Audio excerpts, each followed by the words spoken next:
Boa noite, estamos começando hoje mais uma live do Grupo de Apoio à Adoção Clara de Lins. O tema de hoje é adoções fora do Sistema Nacional de Adoção, burlas ou soluções. Hoje a gente está aqui com a Daniele, promotora de justiça da segunda titular da segunda Promotoria da Infância e Juventude de São Gonçalo, e também estaríamos com a Cecília Coimbra, advogada e coordenadora do Grupo de Apoio à Adoção Acolher de São Paulo. Cecília não pôde comparecer por conta de falecimento da família, a gente tiver nossos sentimentos para ela. Eu sou a Júlia, psicóloga, trabalho com atendimento online atualmente e também sou voluntária aqui no Grupo de Apoio à Adoção Colégio de Lis. Estamos começando, Daniele. Olá, olá, boa noite a todos. É sempre um prazer falar aqui para os grupos de apoio à adoção. Acredito muito nos grupos e no poder dos grupos, tanto para as pessoas que querem adotar, quanto para aquelas que já adotaram. Acho que é um espaço sempre muito rico, de muita troca, que faz sempre todo mundo sair de cada reunião um pouquinho melhor e um pouquinho mais sabido. Eu fui convidada para falar essa noite para vocês sobre as adoções fora do cadastro. E assim, como até estava falando agora no comecinho, quando se trata de falar para grupo de apoio à adoção, a gente está geralmente falando para pessoas que não são do direito, né?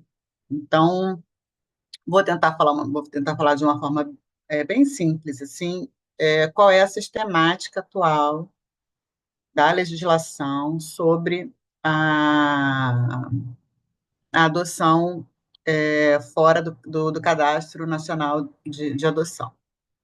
É, Bom, primeiro, acho que todo mundo está familiarizado com o conceito do Cadastro Nacional de Adoção, né? As pessoas que gostariam de adotar, o que a legislação recomenda, preconiza, é que elas se habilitem para adoção.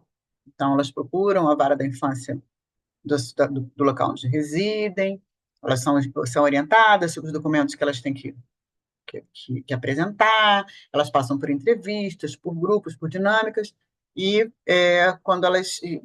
geralmente, quando a equipe técnica do juízo emitir um parecer de que essa pessoa, esse casal, de que eles preencheram ali os requisitos, que eles compreenderam do que se trata a adoção, de que eles participaram da quantidade, né, mínima ali de encontros e de entrevistas, eles são habilitados à adoção e o nome deles é incluído num cadastro que é nacional, que é municipal, que é estadual e que também é nacional, né? E a pessoa entra, a pessoa, o casal entra ali naquele cadastro já com a sua preferência de que tipo de criança que ela pretende adotar, qual é a faixa etária, já tem ali um perfil mais ou menos cadastrado, e aquilo é uma fila, né? É uma fila que vai seguindo ali, é, quem está mais antigo está mais perto do começo da fila, quem entrou há mais tempo está mais perto do começo da fila, e até que ela chega no topo da fila para a criança daquele perfil que ela escolheu, e quando essa criança é disponibilizada lá na justiça, você entra em contato com o casal, com a pessoa e fala, ó, chegou sua vez, tem uma criança, assim, assim, e ela começa a conhecer a criança, e, enfim, a ideia é que role ali a adoção. É, nosso ECA, né, que é o Estatuto da Criança e do Adolescente, é de 90, é de 1990. É ele que regula a maior parte das relações relacionadas, das relações não é melhor, mas a maior parte do que acontece na vara da infância, do que acontece nesse mundo infanto-juvenil, da proteção dos direitos da criança, está regulado no ECA, que é uma lei de 1990, mas que sofreu algumas modificações. Em 2009 teve uma modificação grande, importante no ECA, e foi essa lei de 2009 que deixou assim mais claro que era obrigatório sempre seguir, em primeiro lugar, o cadastro na hora de colocar uma criança em adoção. Essa lei ela modificou o artigo 50 do ECA, é no parágrafo 13 que ela acrescentou esse artigo 50, e ela diz que a adoção nacional só pode ser deferida para alguém que não esteja no cadastro nacional de adoção, né, no Sistema Nacional de Adoção, em três casos específicos. O primeiro caso é da adoção unilateral, que é quando a esposa, a companheira, adota o filho do companheiro ou vice-versa. O marido, companheiro, adota o filho da companheira. Né? Esse é um caso que, obviamente, aquele que ali é o padrasto, a madrasta, que está cuidando da criança como se pai e mãe fosse, não precisa estar no cadastro previamente, porque a relação, né, dele com a mãe ou com o pai biológico, o casamento ali, a união estável, já justifica aquele vínculo. Outro caso do inciso 2 é se a adoção for formulada por parente com a qual a criança ou adolescente mantenha vínculos de afinidade e afetividade. Ou seja, são três requisitos: parentesco, né, a vinculação biológica, o vínculo de afinidade e afetividade. Então, esse parente, não basta ser parente, ele tem que conhecer bem essa criança, precisa ser afim a essa criança, precisa ter afeto de ambas as partes, do parente para a criança e da criança para o parente. E o terceiro é se ele for oriundo de quem já detém a tutela ou guarda de criança maior de 3 anos, desde que esse laço de esse tempo de convivência tenha formado vínculos de afetividade e afinidade, ou seja, a criança está com essa pessoa há 3 anos sob a guarda ou tutela, a coisa está bem, existem vínculos ali de afinidade e afetividade, a criança tem mais de 3 anos e a situação não decorreu das situações previstas nos artigos 237 e 238, que são basicamente venda de filho e sequestro. Então, esse último inciso aqui tem vários requisitos para ele se configurar, né? A criança maior de 3 anos, que já esteja sob a tutela ou guarda, que essa tutela ou guarda tenha gerado vínculos ali de afinidade e afetividade entre a criança e tem que estar tomando conta dela, e que aquela relação não tenha se iniciado por um sequestro nem por uma venda de filho. Então, essas são as situações em que a lei autoriza a adoção fora do cadastro. Ah, então quer dizer que nenhuma adoção fora desses casos acontece no Brasil? Óbvio que não. Primeiro porque a gente tem várias crianças disponíveis para adoção para as quais não existem endereçados no cadastro. Então, adolescentes, às vezes crianças com deficiências graves, ela está disponível para adoção, mas ninguém do cadastro se habilita, tem interesse, está no perfil de adotar aquela criança. Então, para essas crianças, obviamente, se aparecer uma outra pessoa fora do cadastro que se afeiçoe, que goste, que queira adotar, a gente vai estudar, vai fazer aproximação, vai fazer tudo com muito cuidado, mas essa adoção vai ser deferida fora do cadastro porque não teve interessado cadastrado. Né? Só esse caso, só quando não tem nenhum interessado e quando nesses casos aqui que a lei previu, também não. Né? Eventualmente, na prática, colocar esses artigos da lei em prática é mais difícil do que pode parecer, né? Então, muitas vezes, quando aquela relação, aquela adoção é apresentada ao judiciário, quando chega para o juiz, a relação ali já está super estabelecida, e muito embora não tenha guarda nem tutela antes, a convivência já existe há muito tempo, e fazer aquela desvinculação seria muito traumático para a criança, para os adotantes, e aí, em nome do melhor interesse da criança, a adoção acaba sendo deferida, mesmo não preenchendo cada um desses itens que a lei prevê. Né? Existe uma uma corrente que, inclusive, faz muitas críticas a essa legislação, porque preferia o sistema anterior, que era o sistema que permitia a chamada adoção intuito personae, que é a adoção na qual a própria mãe direciona o seu filho, escolhe quem ela quer que adote seu filho.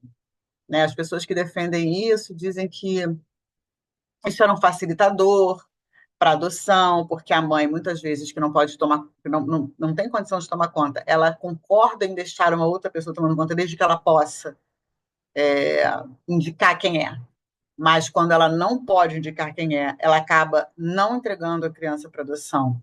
E aí a criança, mas também não dando conta de cuidar direito. Tem uma série de argumentos pelos quais as pessoas, vários estudiosos do direito da criança criticam esse rigor da lei. Mas o fato é que, assim, é o que está aqui, é o que está escrito, é o que a gente tenta fazer valer na maioria das vezes. Então, se chega ao conhecimento judiciário, por qualquer meio, que tem uma criança sendo criada como se filha fosse por uma pessoa que não foi chamada para adotá-la de dentro dos trâmites, né, que a lei prevê, na ordem do cadastro e tal, o posicionamento, o que a lei determina que se faça é que se pegue essa criança, que se retire dessa pessoa, né? No primeiro momento, até provavelmente vai ficar num acolhimento familiar, até a gente poder fazer um estudo breve da situação, e que essa criança realmente, se o caso for de adoção, que ela seja encaminhada para a família primeira lá da fila para adotar a criança naquele perfil, né? E a gente já fez isso algumas vezes lá no juízo da infância de São Gonçalo, e em outros juízos também já aconteceu diversas vezes, de forma assim que a adoção mais segura para o adotante, para a criança, é a adoção que é feita nesse modelinho aqui, que é o que a lei prevê, né? É, Lindomar, estou esquecendo alguma coisa? Eu acho que, em linhas gerais, assim, que eu tinha para dizer é isso, e fico aguardando vocês aí. Se eu fui clara, se ficou dúvida, se vocês querem perguntar alguma coisa. Perguntas? Eu tenho uma pergunta enquanto o pessoal esquenta. Você falou. Ih, o Lito levantou a mão, soube agora. Eu vou fazer. Você fala. Que se a pessoa está interessada numa criança que está no cadastro, mas não tem adotantes, ela pode fazer a adoção. Eu fiquei com uma dúvida. Essa pessoa, tendo esse interesse, ela passa por processo de habilitação também, ou o processo que ela passa para preparação para adoção ali é outro? Quando essa criança ela se interessa provavelmente por uma criança que está em acolhimento, né? Para Uhum. ela saber que, em regra, o certo eu acho até que seria ela fazer a habilitação e entrar no cadastro e e aí seria uma adoção pelo cadastro, porque se não tem ninguém na frente dela que se interesse, né? Ela acabaria sendo uma adoção pelo cadastro. Mas na prática, como essa aproximação geralmente acontece dentro do acolhimento. Muitas vezes a pessoa começa com aquela criança, com aquele adolescente na qualidade de padrinho, pega final de semana, pega para passear, aí fica com autorização para passar férias, feriados, não sei o quê. E assim, a nossa pressa de desacolher a criança é sempre muito grande. A gente está sempre na busca do desacolhimento para a gente conseguir garantir para aquela criança o direito dela de convivência comunitária, familiar, né? Então, muitas vezes, a preparação dessa pessoa para adoção vai ser diferente, vai ser feita uma preparação para a adoção daquele adolescente especificamente. Ela vai passar por uma série de entrevistas, tanto com a equipe técnica do juízo quanto com a equipe técnica do acolhimento, é, o estágio de convivência vai sendo feito ali, às vezes até nos autos do próprio procedimento que acompanha o acolhimento daquela criança, e ali ela vai sendo esclarecida sobre o que é adotar, o que é ter a guarda, qual a diferença de um para outro, quais são as implicações de um e de outro, quais são as responsabilidades envolvidas naquele passo que ela está dando. Ela vai acabar sendo habilitada para adoção com meio que com o trem já andando, com a guarda acontecendo, com as visitas acontecendo. Em regra, é isso que acontece.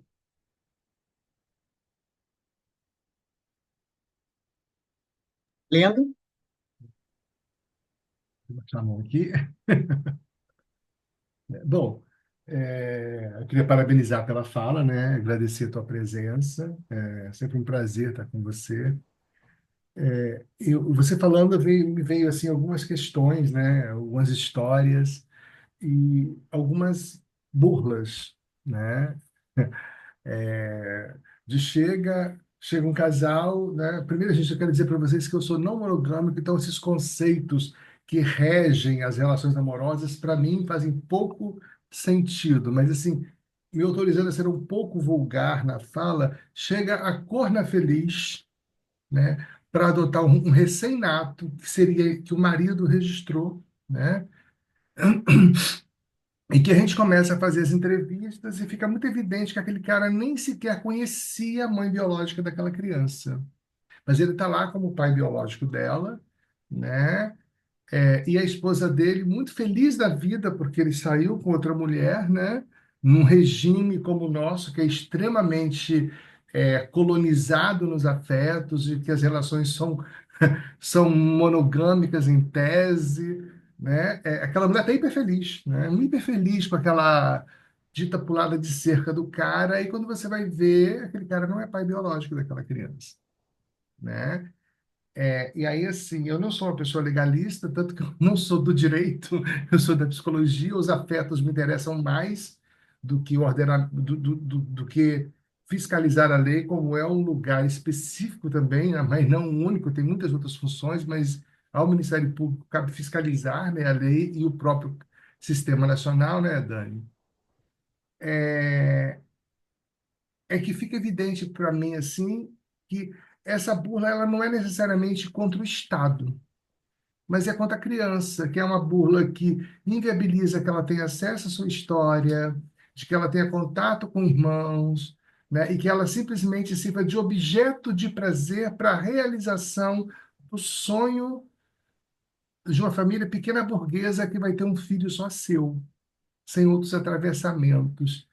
Aí eu gostaria que você pudesse pensar com a gente um pouco isso, como é que você vê isso, se faz sentido para você do ponto de vista do direito, isso que eu estou falando, né? Para a gente poder expandir um pouco essa conversa. Não sei se faz sentido. Não, faz todo sentido. Na verdade, é, embora promotora de justiça, embora a gente tenha, né, como obrigação mesmo fazer valer a lei, é a própria lei que fala que o interesse da criança vem primeiro, né? O direito da criança e da adolescência é uma eterna ponderação de valores, uma eterna ponderação de direitos, ponderação de prejuízos. Qual seria o maior prejuízo para aquela criança específica, naquele caso específico, né? E eu gosto muito de uma frase que é assim, entre a norma e a pessoa, a gente tem que escolher sempre a pessoa, né? Então, a norma a gente tem que. A norma ela está a serviço da justiça e não o contrário. Nesses casos, é uma burla clara, nós já tivemos alguns casos assim. Meu posicionamento é o de fazer a busca e apreensão, pedir o DNA, para provar que aquela filiação biológica é uma farsa, provar aquela fraude para encaminhar a criança para adoção. Agora, eu concordo com você, essa criança tem direito de, de conhecer a sua história, de receber, de ter como pais pessoas que saibam de verdade o que estão fazendo, o que é uma adoção, quais são as implicações dessa adoção, que é isso que os habilitados para adoção aprendem no processo. Isso é tudo direito da criança. Agora, se essa mãe, né, entre aspas, aí, se essa companheira do pai biológico, a esposa do pai biológico, supostamente, se ela traz esse caso para o judiciário, quando essa criança já tem 3, 4, 5 anos, e que há 3, 4, 5 anos ela conhece essa família como sua família, o rompimento desse vínculo pode ser uma coisa. E se a criança está, obviamente, né, se a criança está bem, se existem, você percebe ali que existem os afetos, que os direitos dessa criança, os direitos mais básicos, todos ali, de educação, de saúde, de convivência comunitária, estão preservados, talvez ser excessivamente legalista, se fundamentar na fraude ali que aconteceu realmente lá no começo, para afastar essa criança desse casal, traga para ela um prejuízo muito maior do que o que ela já está tendo até ali. Então, é tudo muito difícil, assim, é muito moto. É tudo muito caso a caso, a gente tem que analisar com muita calma cada caso, e ao mesmo tempo que a gente tem que analisar com muita calma cada caso, a gente não pode passar muito tempo analisando o caso, porque quanto mais o tempo for passando, mais difícil fica de reverter a situação. Então, assim, é sempre uma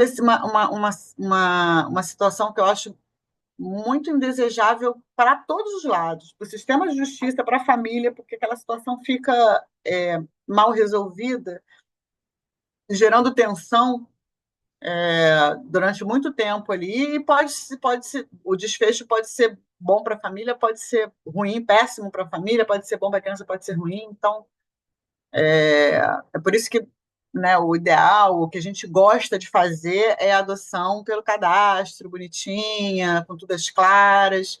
Ela é mais segura, mais tranquila, menos traumática para todo mundo.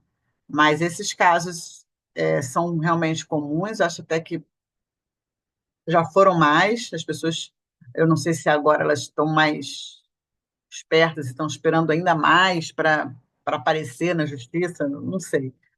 Sei que a gente tem tido menos, né, desses casos de criança muito pequenininha, que a supostamente filha biológica só do cara, que aí a mãe entra com uma suposta, na verdade é como se fosse uma adoção unilateral, uma adoção unilateral fraudulenta, porque o registro da paternidade biológica foi feito de forma fraudulenta.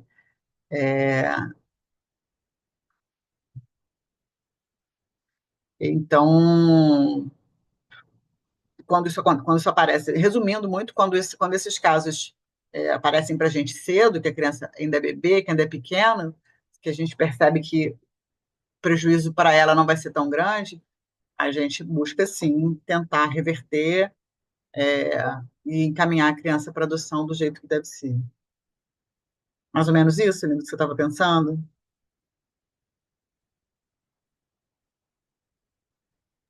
Sim, sim, tem outros desdobramentos que eu queria pensar com você depois, mas tem gente na fila, não quero furar fila, não. Já tinha uma pergunta no chat do José Maria perguntando sobre em uma adoção socioafetiva, como comprova o vínculo? É obrigatório a contratação do profissional de direito para acompanhar o processo? Olha, essa adoção, que as pessoas chamam de adoção socioafetiva, que já teve, assim, em princípio seria até competência das varas de família, não seria vara de infância, porque seriam crianças que não estão em situação de risco, nunca estiveram, estão no âmbito familiar. É, isso a gente não tem visto acontecer. Existia uma previsão até de uma adoção que você declararia, socioafetiva, que você declararia direto no cartório de registro, que está suspensa pelo CNJ, porque é, traz implicações muito complicadas. Todo o cuidado que se tem nas varas da infância para fazer as adoções caem por terra se a gente deixa, é, se fosse permitido realmente fazer do jeito que se previa, né, na regulamentação dessa adoção socioafetiva, que era uma coisa de declarar ali a afetividade, o vínculo, simplesmente num cartório. Isso não tem acontecido. Isso está suspenso faz tempo. Essa previsão nem chegou a ser uma previsão legal mesmo, era uma coisa feita meio por portarias e normas de hierarquia inferior, muito inferior ao ECA, não eram leis ordinárias, não era nada disso. Então, eu não tenho conhecimento de que isso esteja acontecendo, né? Quando as pessoas tentam fazer esse tipo de adoção socioafetiva em vara de família, pelo menos em São Gonçalo, que é onde eu conheço, os próprios promotores que atuam na vara de família dizem que aquele não é o meio, que aquilo que a pessoa está pretendendo é uma adoção, que ele deve ingressar com a ação na vara da infância, e essas ações não prosperam na vara de família. Então, essa adoção socioafetiva não tem previsão no ECA, e é, o mundo jurídico, assim, quem estuda direito da criança e adolescente, é bem contra isso, e a gente tem conseguido, assim, que esse tipo de adoção não aconteça, porque ela é uma porta aberta para tudo que a gente quer evitar, né? Para vendas de crianças, de bebês, para negociação mesmo da gravidez e da vida. A gente tenta. Todo cuidado que a gente tem na vara da infância cairia por terra se passasse a ser assim tão simples adotar com com esse viés aí da sociabilidade. Na verdade, são umas normas que surgem por quem não conhece a realidade, sabe? Parece uma ideia fantástica, facilitar a adoção, porque eu acho que na cabeça de quem pensa nisso, isso vai fazer com que crianças que não têm família passem a ter família com muito mais facilidade. Se tem criança que precisa de família, se tem pessoas que querem adotar, para que vamos dificultar? Vamos lá, vamos facilitar. Mas que só quem realmente vive a prática, né, da adoção e da infância e da adolescência em situação de risco, de carência, só o que a gente vê é que não faltam pais e mães para crianças pequenas, para as crianças que geralmente as pessoas têm interesse em adotar, né? Que o que falta é pai e mãe para quem, para aqueles adolescentes, para as pessoas, para quem não é, para criancinha que não é nem pequena, nem saudável. Para essa aí falta, vai faltar sempre, vai faltar a paternidade socioafetiva também, vai faltar qualquer tipo de pessoa que queira se habilitar a cuidar delas. Então, a questão de ter, poxa, os seus abrigos estão cheios e a fila para adoção é enorme. É claro, porque o abrigo está cheio de crianças que as pessoas que estão na fila da adoção não querem adotar. É uma incompatibilidade entre o que os adotantes buscam e o que os acolhimentos têm para oferecer. O problema não é a burocracia, não é a demora, não é a habilitação para adoção, não passa por aí o problema. O problema é que quem está apto a ser adotado não é do interesse de quem está procurando adotar, né? Essa é a questão básica, assim, que dificulta. Então, não é encurtando esses caminhos que a gente resolve nada, pelo contrário, encurtando os caminhos, a gente só abre mais possibilidades para isso, para fraude, para até sequestro de bebês, tudo que a gente mais procura evitar. Consegui esclarecer? Será? Se o Zé Maria quiser abrir o É, áudio. boa noite, gente. Boa O que noite. me veio, obrigado, viu, pela resposta, Daniela. Agora, porque quando me veio essa questão é o seguinte: imagina alguém que já tem um filho e depois, por exemplo, casa novamente e quer incluir essa pessoa como um pai ou uma mãe. Como é que funciona? Não, isso é adoção unilateral. Isso está Unilateral. previsto. É, quando Tá. no caso, a pessoa casa de novo e aí tem aquele enteado ali que ele considera filho, não é isso? Isso. Isso. Para esse caso, o ECA prevê, é o primeiro item do quais são os casos que pode adotar fora do cadastro. Adoção unilateral. A unilateral significa que é adoção por um só dos lados. O outro lado já existe, que é no Já caso da mãe existe. biológica. Aham, tá. Esse aí pode adotar. Ele já ocupa ali o lugar de pai na vida daquele enteado, ele já cuida como se filho fosse, já é um filho de fato na vida. Ele pode entrar lá na vara da infância, fazer o pedido de adoção unilateral, não precisa estar cadastrado. Isso está previsto em lei e não tem nenhuma dificuldade. Advogado é necessário nesse processo? É. Ou É? defensor público. É? É um processo. Porque vai ter que ver se essa criança tem um pai biológico, tem um pai no registro, não tem, se vai precisar citar, se o pai biológico existe, se ele é participativo, existe a possibilidade até de fazer uma dupla, né, paternidade para essa criança. Hoje em dia já se admite que fiquem os dois constem como pai, o pai biológico e o pai adotivo, que é o padrasto, mas aí tem que ter ou advogado ou defensor público, porque é uma ação mesmo, vai ter que citar esse pai, se o pai está em local incerto e não sabido, tem que fazer lá uma mini procura por ele, fazer uma citação por edital, precisa de processo, precisa de advogado ou defensor público. Tá. Vou já aproveitando que eu estou com a palavra, Uma eu vou perguntar vantagem. mais uma coisa. Quando se fala, né, uma discussão que houve num grupo de Facebook, e a pergunta é o seguinte: uma mulher grávida se aproxima de uma família, ou de um pai, ou de uma pessoa, que quer fazer oferecer, né, na idade, a criança, né, que isso que você acabou de mencionar na tua exposição, né? Isso é crime, certo? Como Se deve a, proceder, como deve proceder, por exemplo, frente a isso? Se alguém faz esse tipo de proposta, qual o encaminhamento que a gente dá nesse caso?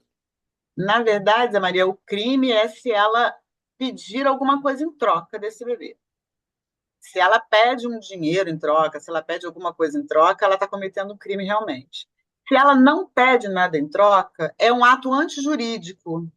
É errado, não tem, não tem, é uma atitude que não tem previsão nem amparo legal, mas também não é crime. Ela não pode ser presa por isso.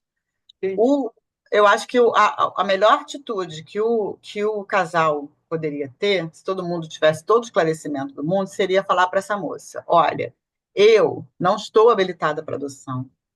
Eu não tenho, assim, não fui de antemão ao juízo dizer que eu tenho interesse de adotar alguém. Que esse é o cenário ideal para adotar para um casal, uma pessoa adotar uma criança. Ele quer ser pai, ele quer ser mãe, independente da criança estar na frente dele ou não. Ele tem esse desejo, ele foi antes. Então a pessoa fala para essa mãe: olha só, eu não posso adotar porque eu não estou habilitado para adoção, eu não fiz esse pedido ao juiz antes. Mas existem várias pessoas que fizeram, se prepararam para isso, que estão lá esperando, cheios de amor, por um bebê como o seu. Você não pode me dar, mas você pode ir à Justiça da Infância e dizer que você quer dar o seu filho em adoção. E a Justiça da Infância vai ter todo o cuidado, vai pegar esse casal que está lá um tempão esperando na fila, que se habilitou, que se preparou para isso, e seu filho vai ter muito bem cuidado, muito bem acompanhado. Você tem o direito de entregar o seu neném, mas não para mim. Entrega para a justiça, que esse é o jeito certo de fazer. Entendeu? A gente tem esse dispositivo hoje da entrega legal, que eu acho que devia ser muito mais divulgado do que é. Né? Infelizmente, isso ainda é um tabu para a gente. As mães que percebem que não tem condição ou vontade ou desejo de cuidar dos filhos que estão gestando, elas acabam muitas vezes ficando com essas crianças por uma pressão mesmo da sociedade, mas elas têm o direito de dizer: eu não vou dar conta, eu não quero, não está num bom momento para mim, eu não serei uma boa mãe para esse menino, enfim. Ela pode, até sem dizer que motivo, ela pode procurar a infância com sigilo garantido para ela e entregar o seu bebê para a infância. E aí A vara da infância vai lá, vai olhar no cadastro quem é o primeiro casal habilitado apto para adotar esse bebê.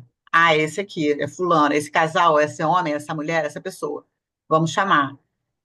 O certo, a melhor conduta para essa pessoa que é abordada é essa. Explicar isso para ela. É Ou ainda que alguém, ela, se quiser receber o bebê e a própria pessoa ir lá levar também, ela não vai estar fazendo errado. Você quer deixar comigo? Tá, deixa aqui. E a pessoa vai lá no juizado e fala: olha, recebi essa criança da moça, ela falou que não quer, mas eu não estou habilitado para adoção.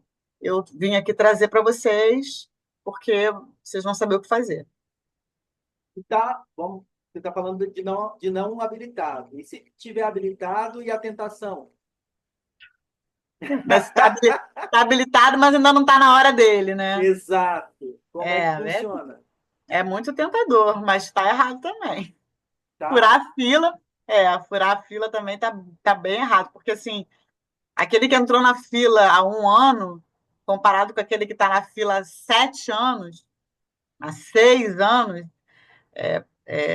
provavelmente aquele que está na fila há 6 a 7 anos, ele está com toda essa decisão da adoção muito mais amadurecida, já participou de muitas mais reuniões aqui como essa nossa, já ouviu muitos mais casos, já está muito mais maduro para receber aquela criança e provavelmente vai ser um pai e uma mãe melhores do que aquela pessoa que está ali, que acabou de se habilitar, que por mais que a gente sabe, né, que a vontade é muito grande, que é um sentimento de urgência, mas não está correto. Quem vê ali a hora de quem dentro do município, para criança pequena é sempre dentro do município, né? Que a gente só vai procurar no estado, no nível estadual e no nível federal quando não encontra habilitado dentro do município. É, a atitude correta é deixar a Justiça da Infância procurar não, né? Acionar o casal que está na vez. É tipificado como crime também isso? Não. Não é crime. Não? Não é crime. Não. O risco que essa pessoa corre é de perder essa criança. Ela corre o risco de perder a criança. Vai, se por algum motivo chegar no juizado que foi feita essa entrega e que esse casal está com essa criança sem nenhum respaldo legal, o que o juiz vai determinar é uma busca e apreensão da criança e todo aquele investimento ali, assim, é muito traumático. A gente já viu isso acontecendo algumas vezes. É um trauma muito ruim. Às vezes a criança já está lá há 6 meses, há 10 meses, há 1 ano, muito vínculo, muito investimento afetivo, e busca e apreensão e coloca no cadastro, vê quem é a pessoa da vez. E quem sofre mais, eu acho, até nesse processo, são os adultos. As crianças, quando a coisa é feita com bastante cuidado, com bastante carinho, ela recebe muito amor de todos os lados e a vida segue. Agora, os adultos sofrem bastante. Então, é um risco que eu não aconselho ninguém a correr. Às vezes, é a própria mãe que entregou que resolve, se arrepende, volta atrás e vai reclamar no juizado. Obrigado, viu? Nada.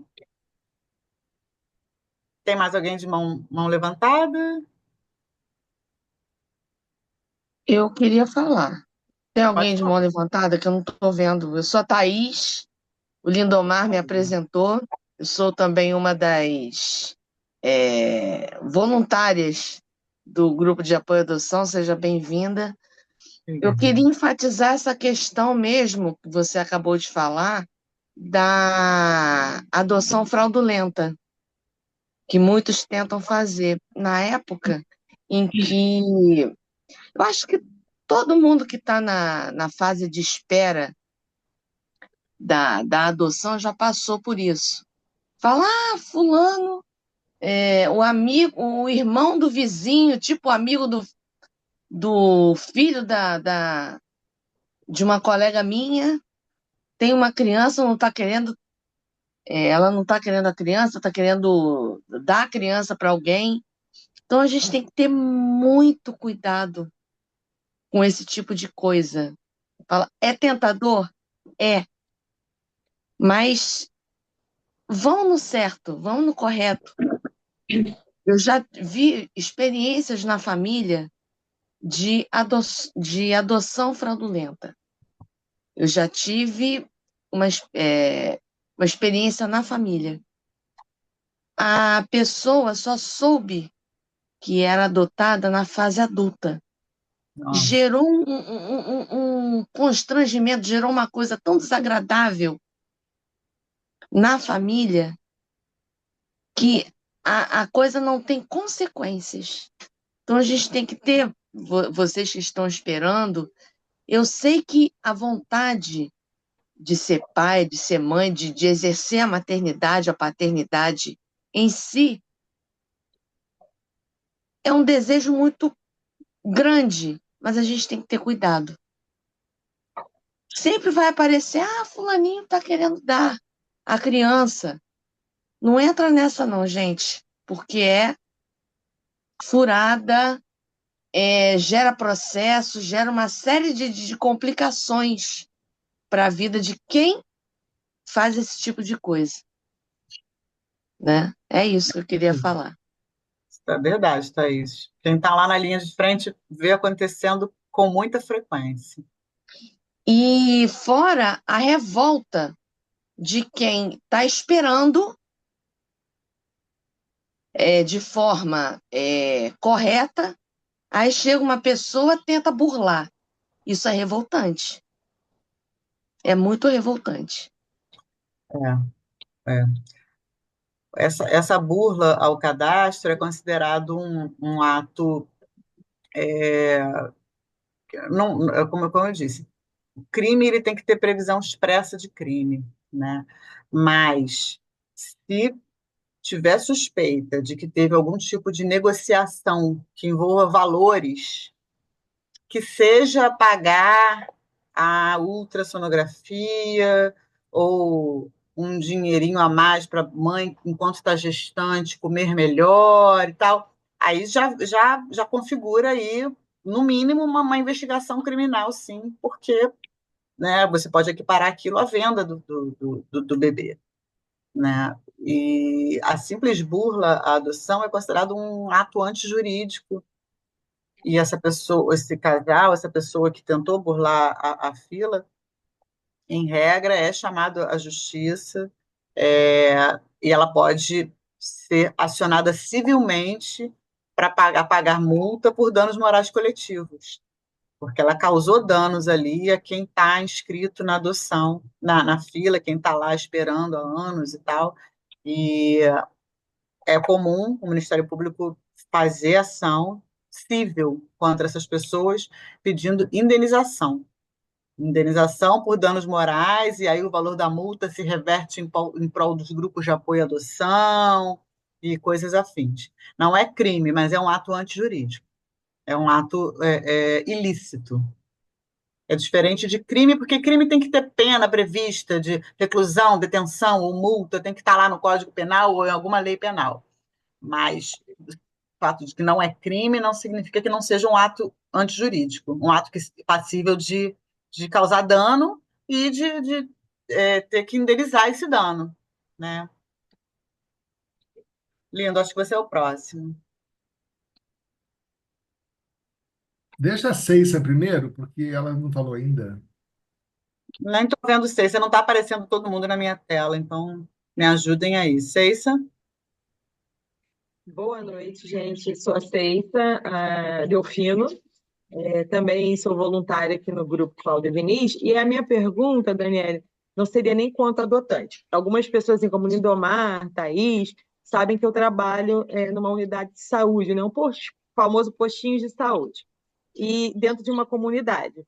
E eu já tive duas pacientes, praticamente em sequência, que foram buscar auxílio. Tudo acaba sempre sendo no postinho, eles vão buscar auxílio lá. Qual é a situação? Em ambos os casos, pais divorciados, as mães que tinham ali a guarda das crianças. Em uma situação específica, a criança foi passar o final de semana com o pai e na hora de devolver, né, a criança para a mãe simplesmente falou para a madrasta assim: não quero mais, ele vai ficar aí com vocês, eu não quero ele. E aí, cerca de, acho que nem 30 dias depois, foi ontem, eu acolhi uma avó que o pai, ela é mãe do pai da criança, está num tratamento para desintoxicação, está numa clínica, e do nada essa mãe chegou também, entregou, como ela disse, de mala e cuia a criança e falou assim: eu não vou ficar com ele. Então resolva você. E aí eles foram buscar auxílio, né, no posto. Como que a gente faz, assim, pelo menos para orientar minimamente o que que essas famílias precisam fazer? Porque ambos estão sem colégio, já vieram, né, lá desde da genitora, já não estava na escola, então, assim, para matricular, para poder ter os poderes legais, como que a gente orienta, assim, qual o serviço que essas pessoas procuram, assim, isso é muito corriqueiro lá na minha unidade, essa coisa de que a mãe que não quer mais dá para a avó, larga com o pai. Recentemente teve um caso de um feminicídio em Minas Gerais e a família foi e pediu assim para o pai, isso, o pai, vem aqui e busca. E assim, estranhamente, por ser um local de saúde, mas chegam essas questões. E aí eu gostaria de saber, assim, como minimamente eu tentar dar uma luz, fazer uma orientação para amenizar o sofrimento dessa criança e dessa família, assim, para quem eu oriento, como que eu faço? Então, essas pessoas querem, pelo que eu estou entendendo, elas querem ficar com a criança, querem tomar conta. Isso, exatamente. Querem regulamentar a situação para poder ter o poder ali para providenciar educação, saúde, né, os direitos dessas crianças. Elas têm que entrar com uma ação de guarda através da Defensoria Pública. Tem até 129 é o telefone da Defensoria, elas ligam e aí vão dizer onde moram, vão dizer, vão contar a história, e através desse número eles vão ser direcionados, agendados para um núcleo da Defensoria de Família, para a Defensoria dar entrada numa ação de guarda e essa pessoa pegar inicialmente a guarda provisória e no final a guarda definitiva dessa criança, e aí ele vai ter um papel de guardião e vai poder resolver tudo da vida dessa criança como guardião que é. É o caminho mais. É o caminho correto. E para uma coisa mais emergencial, tipo fazer uma matrícula agora, ele pode dar um pulinho também no Conselho Tutelar e pegar um termo de responsabilidade. O Conselho Tutelar dá na hora um termo, ele conta lá a história, leva a criança, mostra as coisas, o Conselho pode dar um termo de responsabilidade para a pessoa poder fazer aquela coisa emergencial da primeira matrícula ou de uma vacina que já está vencida. Mas o que vai resolver mesmo, definitivamente, a questão dessa família vai ser a ação de guarda, via defensoria. Em São Gonçalo, quem mora mais para o lado do Alcântara é uma defensora, que funciona lá perto do fórum regional lá do Culubandê. E para quem mora para a outra metade de São Gonçalo, centro de São Gonçalo, para os lados dentro da Cruz, até o Barreto, é a defensora dessa área, né, que funciona ali perto da Praça Zé Garoto, se não me engano. Mas ou no site da Defensoria, ou no aplicativo da Defensoria, ou no 129, a pessoa recebe todas as informações, o documento que tem que levar, tudo direitinho. Tá bom? Entendi. Esclareci? Tá ótimo, a gente já consegue dar um norte para essas pessoas. Obrigada. Nada. Eu fiquei pensando aqui, ouvindo vocês agora, tanto o caso da Thaís quanto da Conceição e do José, esses caminhos que fazem uma criança chegar, assim, né, à adoção e a esse lugar de estão te oferecendo uma criança. Quem são esses pais que tiveram esse filho sem querer? O que faz eles pensarem que eles têm essa criança? Sabe? Qual foi a informação que não chegou para entregarem essa criança, assim? E fiquei pensando nesse exemplo da Thaís, assim, sobre essa concepção de família, de infância, essa coisificação da criança, sabe? Dá como se fosse um presente, assim, não sei, uma coisa não tão pessoa, sabe? E que papel ela vai ocupar nessa família, dessa pessoa que pega ela, que não conta a história dela, que, enfim, quais são as expectativas que tem de criança e de família, de quanto sofrimento não seria poupado se a gente se desprendesse dessa ideia de maternidade, né? Que quem engravida ama e adota e quer, ou não seria muito mais fácil. Eu fiquei pensando nisso. Sem dúvida, sem dúvida. E o que dizer, então, das crianças que a gente tem bastante também, que são abandonadas, pequenininhas, jogadas fora, dentro de saco plástico, deixadas do lado do lixo, né? Enfim. Lindo, pode falar.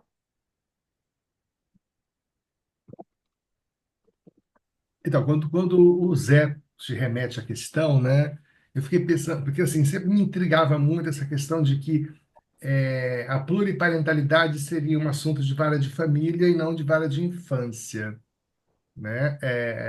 E aí, assim, primeiro que socioafetividade, né?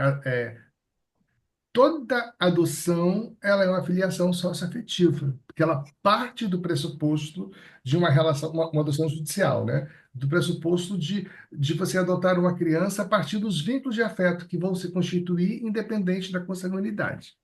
Então, para mim, é você criar termos que não dizem muito ou quase nada ou só confunde, né?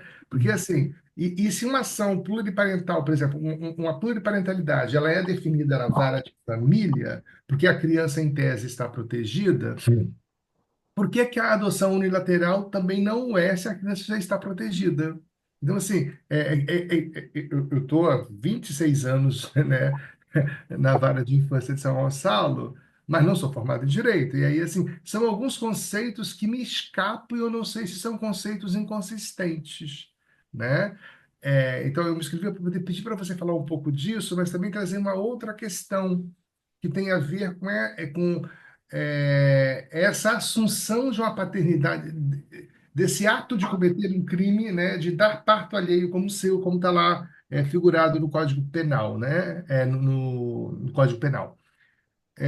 E essa pletória de ações de negatórias de paternidade que tem acontecido nas varas de família, né? Que, para quem não está familiarizado com a questão, tem uma dissertação de mestrado recentemente defendida por Ilana Tubenlach, né, que é uma grande amiga minha. Eu tive a honra de participar da banca de defesa dela, né, pela UERJ, PPFH, que ela tem se deparado, né, os colegas das varas de família têm se deparado cada vez mais com ações de negatória de paternidade por homens que, notadamente, assim, já sabiam que a namorada estava grávida quando iniciaram a relação, decidem, dizem que querem ser pai do filho dessa mulher, quando a relação se deteriora, né, e essa mulher entra com pedido de alimentos para o filho, ele entra com ação de negatória de paternidade, né?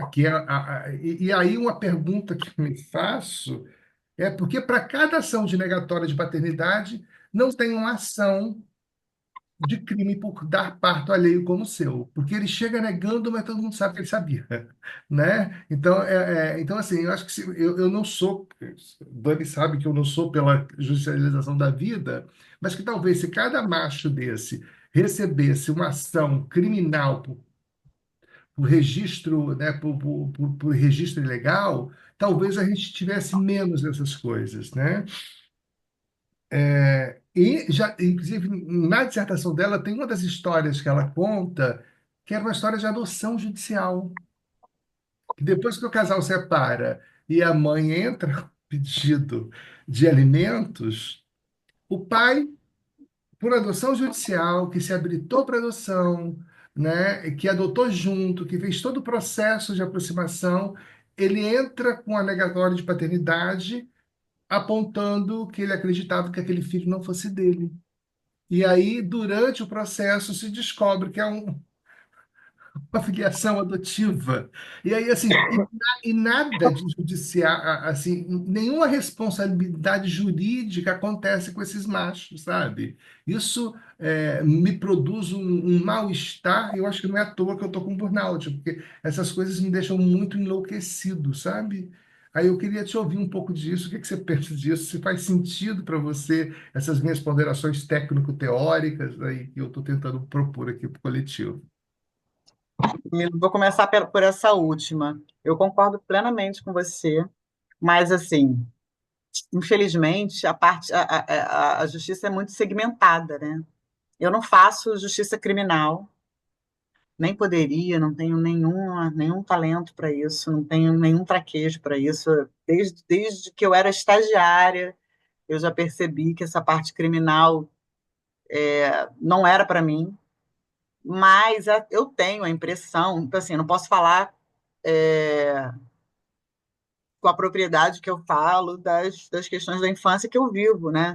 Que eu estou ali diariamente há quase 30 anos.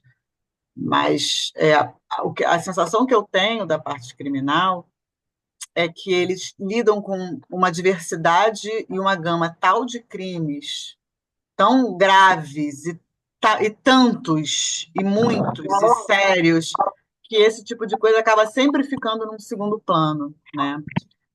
Registrar filho alheio em nome próprio realmente é uma tipificação, né, penal, mas eu acho até que é um crime de menor potencial ofensivo. Tem que confirmar, mas acho que sim. E, e realmente acaba ficando num segundo plano. Se a gente na vara da infância não lida com essas negatórias também, né? Mas eu acho que seria muito interessante que os promotores de família passassem a oficiar os promotores criminais de investigação penal, para que avaliassem, né, esse tipo de coisa. Só que o crime é todo muito complicado, a prova do crime tem que ser muito clara. E assim, a gente sabe que ele sabia que ela estava grávida. Isso não basta para uma condenação criminal. A gente vai precisar, no crime, de uma prova material de que ele sabia que ela estava grávida, quando eles se conheceram. Então, é uma quantidade. É difícil, né? É uma prova difícil de ser feita. O que eu tenho visto, que eu acho que já é um alento, é que essas negatórias de paternidade, quando se comprova que que existiu ali, né, a relação de filiação, de que elas têm sido negadas muitas vezes. Você pode até não ser pai biológico, mas você é pai socioafetivo, você tem responsabilidade, você vai pagar pensão, sim. Isso eu tenho visto bastante jurisprudência nesse sentido, que elas são julgadas improcedentes. Não vem com essa de não sou pai biológico, não... Tem juiz que não admite nem exame de DNA. Ele diz, não me interessa. Você assumiu, você registrou, essa criança agora tem 10, 11, 12 anos, você é o pai, ponto final. Ninguém vai conseguir obrigá-lo a dar amor, mas pagar pensão dá. Então, elas têm nas varas de família, até onde eu sei, a grande maioria, esmagadora maioria, tem sido julgada improcedente, a não ser que se constate que é bom para o menino. O menino já está com ou o pai biológico apareceu, ele já tem um pai melhor do que aquele, mas para tirar o nome e deixar o menino sem pai, os juízes não têm julgado procedentes essas negatórias. Então, assim, isso já é um alento. Agora, na parte criminal é complicado mesmo. Primeiro por isso, porque o povo do crime está lidando ali com homicídios e latrocínios e estupros e uma quantidade enorme de processo, de audiência, de tudo. E esses crimes acabam ficando realmente, muitas vezes, não chegam nem a concluir o inquérito na delegacia, não chegam nem a ter denúncia. E que essas provas também não são provas fáceis de fazer, né? Mas a primeira ponderação agora eu esqueci. Essa negatória de paternidade foi a segunda colocação que você fez para eu comentar. A primeira agora eu não estou mais Sobre a lembrando. questão de que toda adoção é socioafetiva. Ah, sim. Sobre a questão da atribuição das varas de família versus a atribuição da vara de infância, né? No fundo, o que a gente tem na prática? Os juízos de infância estão sempre em número muito reduzido em relação aos demais, né? A gente vê pela nossa comarca que é um juízo da infância com atribuição para a infância não infracional, infância infracional e idoso, e família a gente tem 6 juízes de família, 3 no Fórum do Alcântara, 3 no Fórum Central. Isso é uma decorrência do que a legislação previu como a competência da vara da infância, que seria uma competência restrita, bem mais restrita, para casos bem mais graves, nos quais a criança e o adolescente não tenha ninguém realmente zelando de forma adequada pelos seus direitos ali, pelo seu bem-estar, digamos assim. Então, é a tal da situação de risco que a gente fala muito, né? Que caracteriza a competência da infância. A filiação socioafetiva, do jeito como como tentaram emplacar ela, não seria uma adoção unilateral, seria o reconhecimento de uma filiação que sempre existiu, mas que não está no papel. Seria uma, né, uma coisa mais ou menos assim. Que no frigir dos ovos a gente viu que não tem muita diferença prática para a adoção do jeito que a gente conhece ela, né? Mas a criança estaria já no âmbito de uma família constituída, com pessoas que estão ali prestando atenção nos seus direitos e zelando e tal, que é uma atribuição própria das várias famílias. Então, eu concordo com você, a adoção unilateral, no fundo, também até deveria estar lá, né?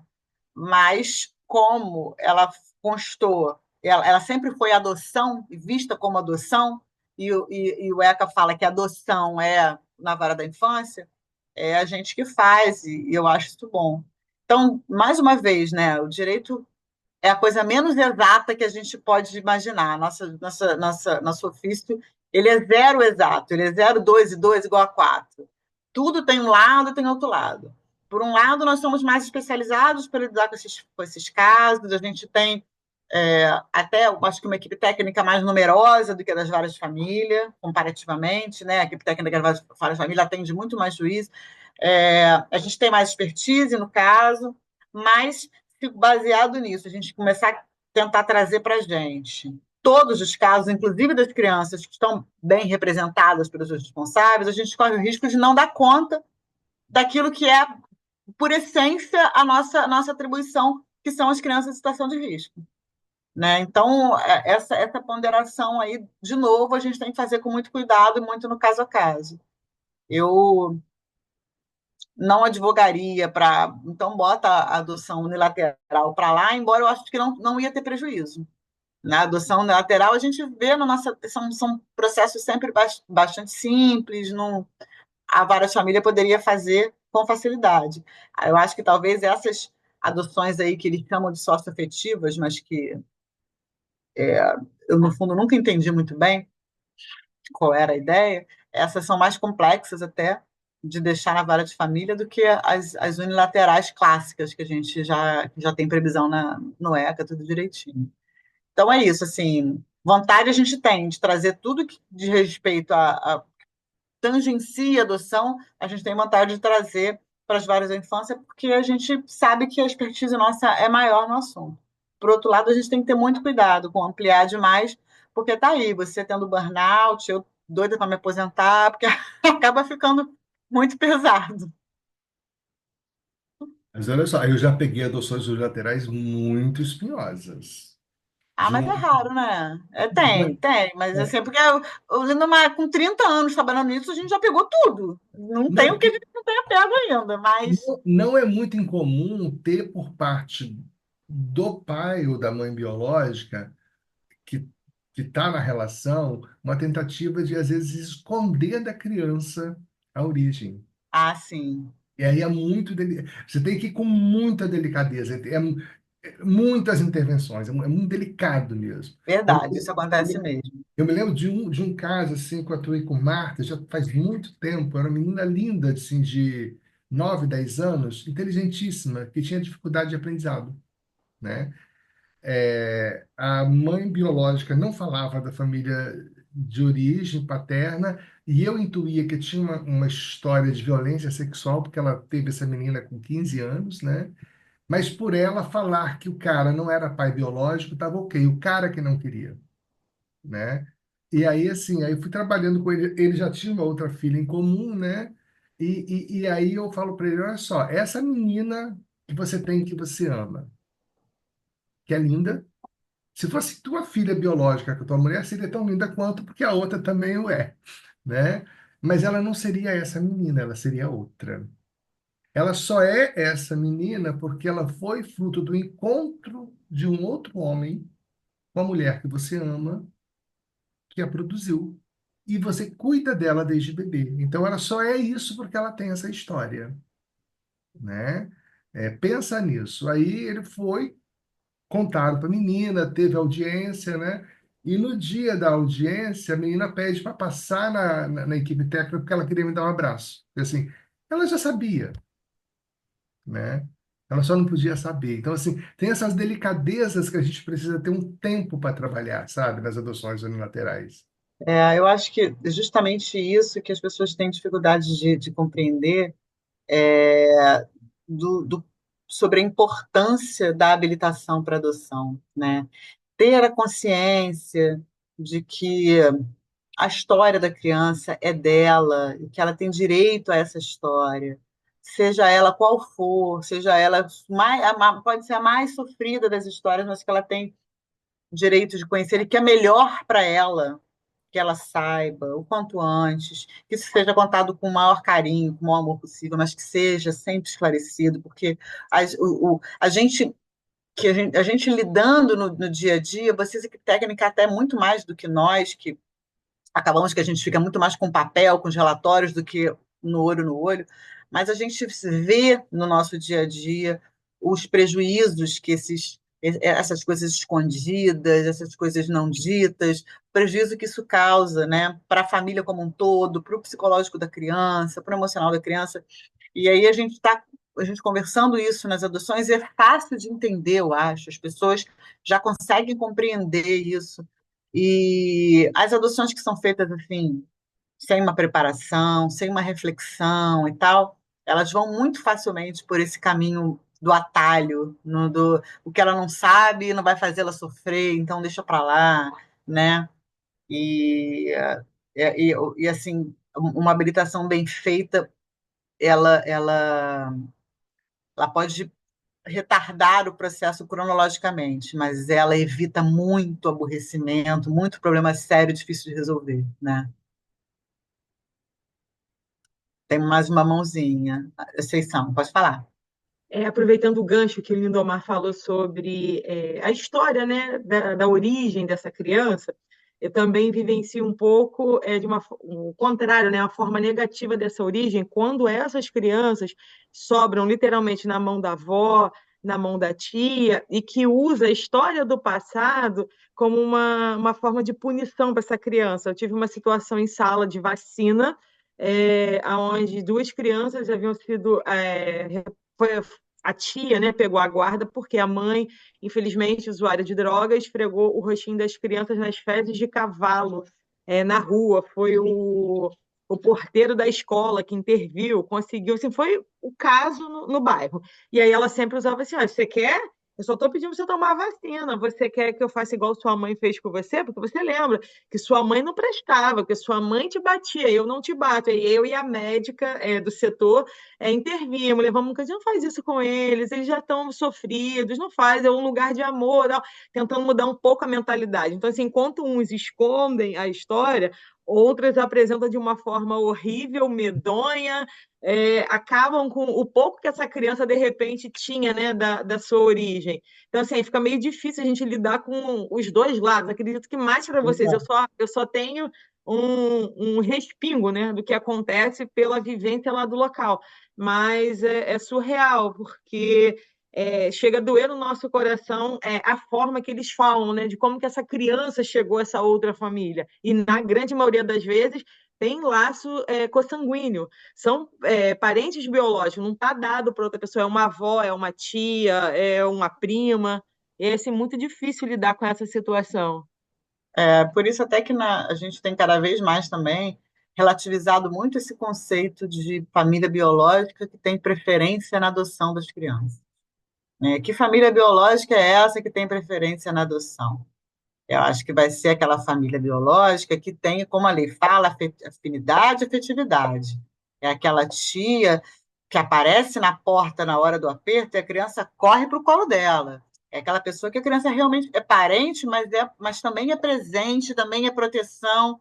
Aquele parente que nunca nem viu a criança, que viu a criança duas vezes na vida e que cai de paraquedas quando acontece o acolhimento, dizendo: opa, eu tenho preferência para adoção, calma aí, não é bem assim, né?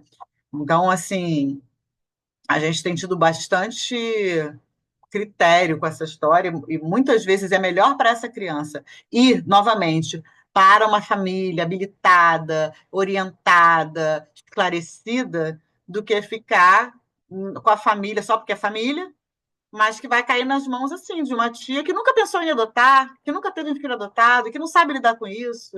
Vai ser muito pior para a criança, né? Fala, linda, pode falar. Aquilo que você falou, né? Tem que ter afetividade, né? Um bebê que acabou de nascer, está na maternidade, não pode ficar com a genitora, mas aparece uma prima de quinto grau, né? Que nunca viu essa mãe. Eu acho que talvez você vai lembrar de um caso específico que a gente já atuou junto, né? Que era das gêmeas, das duas gêmeas que tiveram vários filhos, né? E a prima reivindica a adoção do bebê. A prima morava na Tapera, passava fome, ela nunca visitava, mas ela queria o filho da bebê, porque ela não tinha filho, ela queria um filho, né? E deu um É. trabalho danado, porque a gente teve que desconstruir isso, apontar essa não vinculação, enquanto que essa criança poderia estar muito melhor num outro lugar, que não tivesse consanguinidade. Não sei se você lembra desse caso. Eu lembro. Eu acho que a gente, felizmente, a gente tem evoluído, né, Lindo, nessa hipervalorização dos vínculos sanguíneos. A gente, das antigas, já viveu né, uma realidade em que isso era muito mais valorizado. As coisas, hoje em dia, assim, ainda é considerado, mas a gente já evoluiu bastante também nessa seara, felizmente. Bom, gente, acho que não tem mais ninguém aqui inscrito. Já são quase 9h30. Júlia, o que você acha? Podemos encerrar? Podemos, sim. Se ninguém quiser fazer mais nenhuma É, consideração. eu estou tão acostumada, você desculpa, Júlia, que eu estou tão acostumada a essas reuniões online, e geralmente sou eu que estou presidindo a reunião, que eu já estou aqui tomando o seu lugar. Foi mal. Tá tudo bem, não tem uma autoridade morda mediadora, não. Eu já fico de olho aqui nos quadradinhos, na hora, não sei o quê, já já estou aqui. Parece que eu estou fazendo reunião lá na promotoria da infância, não é? Desculpa.